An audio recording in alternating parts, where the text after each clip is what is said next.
আসসালামু আলাইকুম ওয়া রাহমাতুল্লাহি ওয়া বারাকাতুহু। সুপ্রিয় অষ্টম শ্রেণীর শিক্ষার্থীবৃন্দ, আজকে তোমাদের বাংলা বই পৃষ্ঠা 156 এর একদিন ভোরবেলা গল্পের ছক সম্পর্কে আলোচনা করব। প্রিয় শিক্ষার্থী, তুমি যদি আমার চ্যানেলটিতে নতুন হয়ে থাকো এবং সাবস্ক্রাইব করে না থাকো, তাহলে আরো দেরি না করে এখনই চ্যানেলটি সাবস্ক্রাইব করে পাশে থাকো। চলো কথা না বাড়িয়ে শুরু করা যাক। গল্পের গঠন বুঝি। একদিন ভোরবেলা গল্পটি ভালো করে পড়ো। প্রিয় শিক্ষার্থী, তোমাদের কিন্তু গল্পটি ভালো করে পড়তে হবে।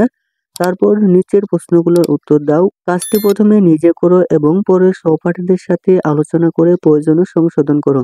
প্রিয় শিক্ষার্থী, তোমাদের জন্য নমুনোত্তর প্রস্তুত করে রেখেছি, তা তোমরা দেখো। কাহিনী কি নিয়ে? কাহিনী হচ্ছে একটি ছোট্ট বটগাছের চারার সাথে শিউলি নামক এক বালিকার কাল্পনিক কথোপকথন। তারপর হচ্ছে কি কি ঘটনা আছে।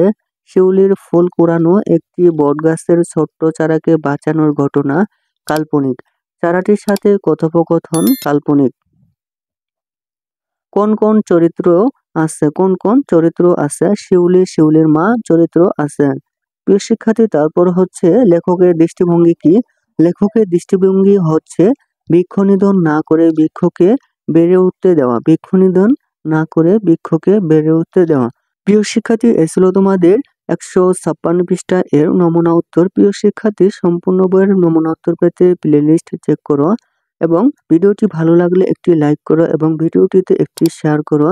সাবস্ক্রাইব করে না থাকলে এখনই সাবস্ক্রাইব করে পাশে থাকতে পারো। ধন্যবাদ।